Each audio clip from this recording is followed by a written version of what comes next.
Hello दोस्तों, आप सभी कैसे हैं। आई होप आप सभी स्वस्थ होंगे, मस्त होंगे और होना भी चाहिए। दोस्तों, आप सभी का स्वागत है आपके अपने यूट्यूब चैनल लता ब्लॉग्स पे। दोस्तों, आज हम बात करते हैं भ्रष्टाचार का कहर या कह लो भ्रष्टाचार का दंश। दोस्तों, गुजरात में जो अभी हादसा हुआ, गुजरात का मोरबी पुल हादसा जो माछू नदी पे हुआ, आप सब ने न्यूज़ में देखा होगा, पढ़ा होगा, फ़ोन पे देखा होगा आपने हर जगह, और हम लोगों ने भी खबर पढ़ी। कोई बात नहीं, हुआ, भूल गए। लेकिन जिसके साथ होता है उसे याद रह जाती है, लेकिन बाकी जिसके साथ नहीं होता तो लगता है चलो यार ठीक है, हो गया, बात ख़त्म। तो क्या दोस्तों ये पहली घटना हुई या आखिरी हुई? तो दोस्तों, ये ना तो पहली घटना थी ऐसी होने वाली, ना आखिरी है। इसके पहले भी बहुत सी बड़ी बड़ी घटनाएं हुई हैं और इससे आगे आने वाले समय में भी होनी ही होनी है। क्योंकि जो वर्तमान समय है, या वर्तमान समय क्या, ये जो भ्रष्टाचार है ना पहले भी था, आज भी है और आगे भी रहेगा। और ये केवल हमारे देश की समस्या नहीं है दोस्तों, ये दुनिया के हर देश में है, हर देश में है। लोगों को जब तक हम सिस्टम से बाहर होते हैं वही चीज़ बुरी लगती है, भ्रष्टाचार। जब हम खुद सिस्टम का हिस्सा बन जाते हैं तो वही चीज़ हमें अच्छी लगने लगती है। जैसे अगर किसी की जॉब लगी हो और आप उससे पूछो, सरकारी जॉब में हो, उससे पूछो कि और आपकी नौकरी कैसी चल रही है, तो लोग बोलते हैं बड़े फ़ख्र से कि बहुत अच्छी चल रही है, कोई दिक्कत नहीं है, हमें सैलरी को हाथ नहीं लगाना पड़ता है ना। और दूसरा दोस्तों, जब कोई भी व्यक्ति हमारे अपने घर का भी हो सकता है, दूसरे के भी, कहीं रिश्ता लेके जाते हैं, मतलब ढूंढने जाते हैं अपनी लड़की के लिए, तो हम क्या देखते हैं कि लड़के की जॉब क्या है। जॉब के साथ साथ उसकी सैलरी तो जो है उस पर ज़्यादा ध्यान नहीं होता हमारा। ये ध्यान होता है कि ऊपर ही वो कितना कमाता है ना। हम ये देखते हैं ना कि ऊपर ही इनकम कितनी है। और अगर जब शादी का कार्ड देने आए और आप उनसे पूछो कि और लड़का क्या करता है, तो लोग बड़े फ़ख्र से उसमें भी बताते हैं कि गवर्नमेंट जॉब में है, इस पोस्ट पे है और ऊपर ही कमाई बहुत ज़्यादा है। तो दोस्तों, वही हो गया ना कि जब हमारा अपना कोई वही काम करता है तो हमें अच्छा लगता है, जब दूसरे करते हैं तो हम कहते हैं भ्रष्टाचार है। अगर हम कहीं जाते हैं, कोई हमसे किसी काम के लिए पैसा मांगता है तो हमें लगता है ना कि सरकार तुमने जो सैलरी देती है किस चीज़ के लिए देती है, इसी काम के लिए देती है ना, फिर हम क्यों दें। लेकिन जब हम उसी पोस्ट पे बैठ जाते हैं तो हम यही सोचते हैं कि कितना आ जाए। तो दोस्तों, ये भ्रष्टाचार न कम हुआ है न होगा और चलता ही रहना है। उसके बहुत से रीज़न होते हैं, तो हम उस पर नहीं जाएंगे कि क्यों होता है क्यों नहीं होता। एक सबसे बड़ा रीज़न जो वर्तमान में मुझे लगता है, तो होता क्या है ना दोस्तों, गवर्नमेंट जॉब निकालती नहीं वैकेंसी, स्टूडेंट इतना परेशान होता है। एक तो आप जॉब नहीं देते, जॉब देने के अलावा जब नौकरी नहीं दोगे, इसके बाद हर 6 महीने में फॉर्म, ये एग्ज़ाम क्वालिफाई करो, वो एग्ज़ाम क्वालिफाई करो, इतना परेशान करते हैं।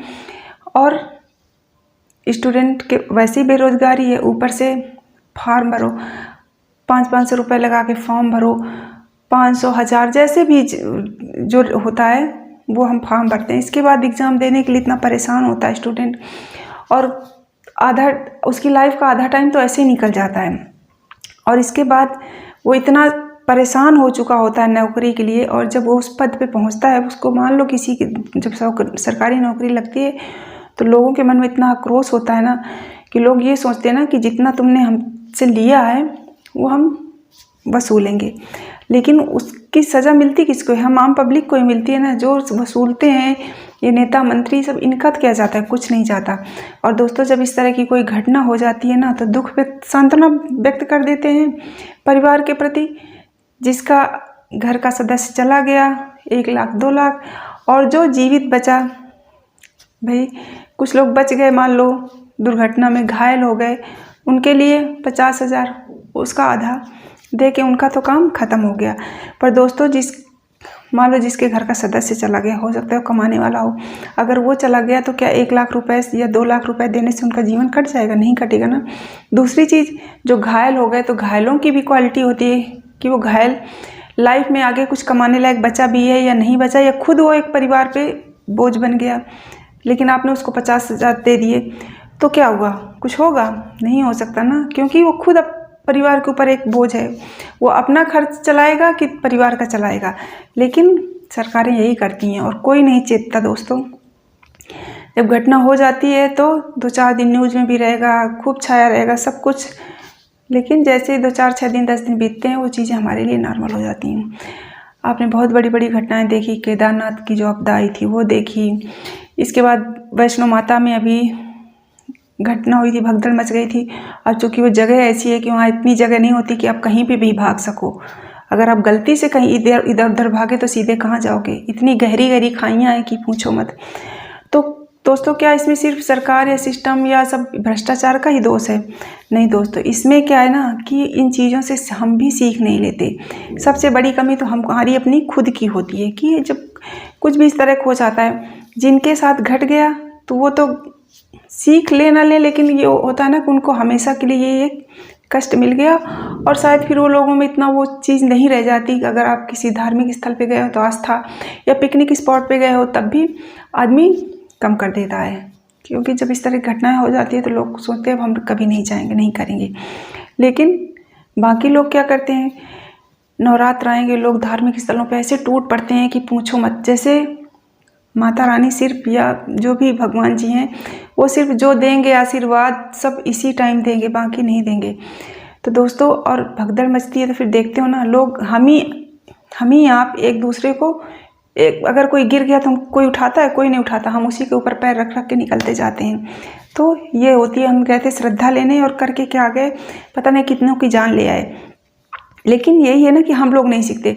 भगवान वही है, मंदिर वही है, आप कभी भी जा सकते हो, लेकिन क्यों ऐसे समय में जाना जहाँ पे पूजा करने में आपको आधे घंटे में जाओगे, दर्शन करके वापस आओगे, 4-4 घंटे 5-5 घंटे आप लाइन में लगे हो, लोगों को चक्कर आ रहे हैं, आ जाते हैं धूप में खड़े खड़े, लेकिन लगे हैं।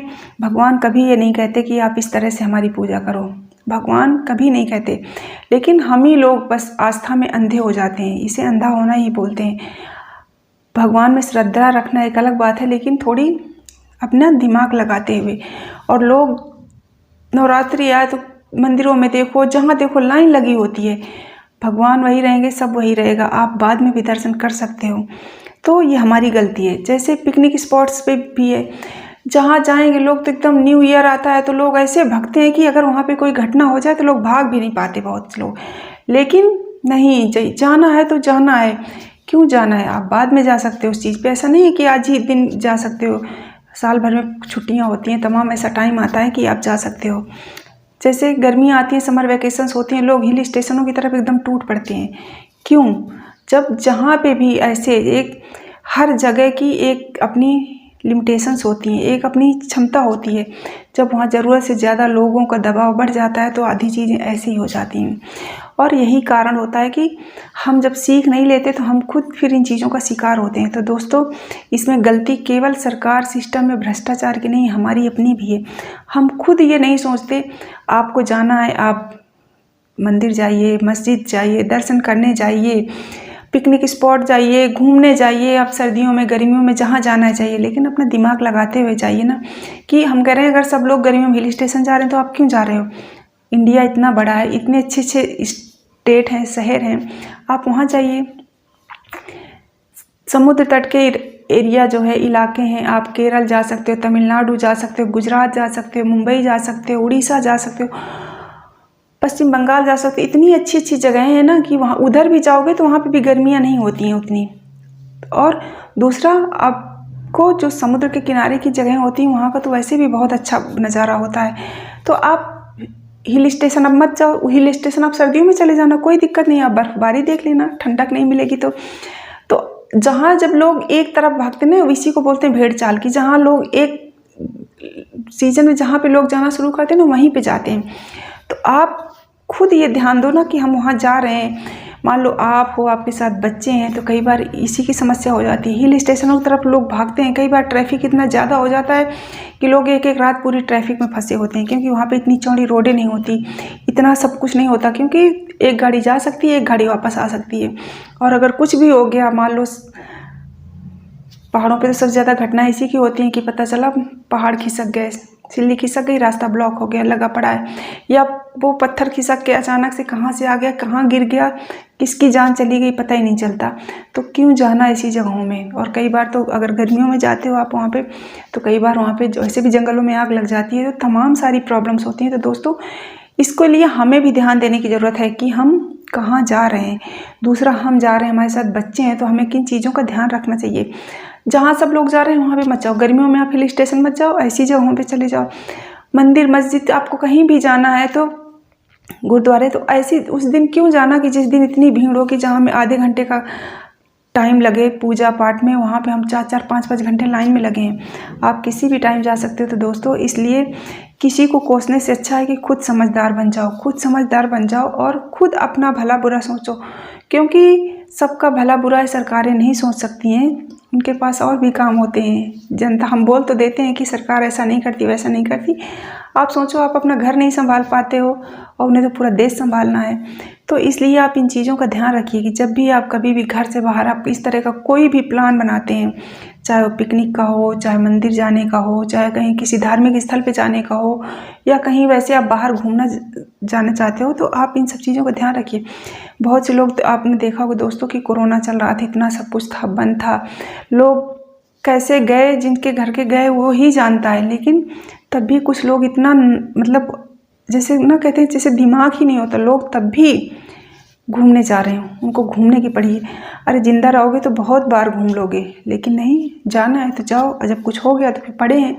तो ऐसे लोगों को से आप भी सावधान रहो। अगर आपको कोई इस तरह की सलाह देता है, आपसे कहता है जाने के लिए, तो आप मना कर दो कि नहीं भाई, हम अभी नहीं जा सकते, देखेंगे।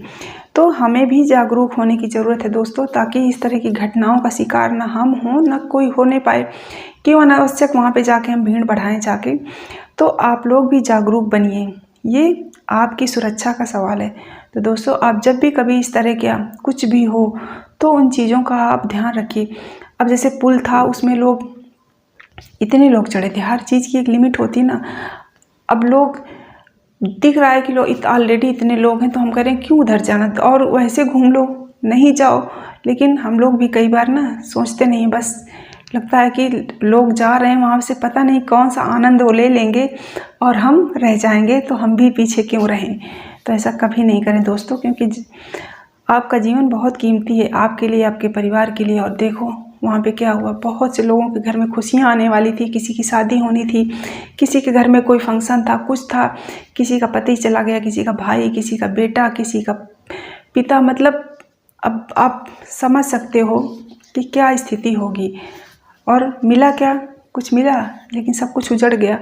तो आप जब भी जाएं तो इस तरह इन चीज़ों का हमेशा ध्यान रखें। आप जाइए, जाना गलत नहीं है, लेकिन आप पहले हर चीज़ सोच लीजिए कि हमें कहाँ जाना चाहिए। हमारे साथ मान लो आप हो, ठीक है, बच्चे हैं तो बच्चों का ध्यान रखो, या आपके साथ कोई, मान लो आपके पेरेंट्स जा रहे हैं, तब भी आप ध्यान रखो कि हम इनको ले जा रहे हैं, अगर इस तरह का कुछ होता है तो हम मैनेज कर पाएंगे कि नहीं कर पाएंगे। तो इन चीज़ों का ध्यान रखते हुए जाइए और अपनी सुरक्षा का ध्यान स्वयं रखिए दोस्तों। Thank you.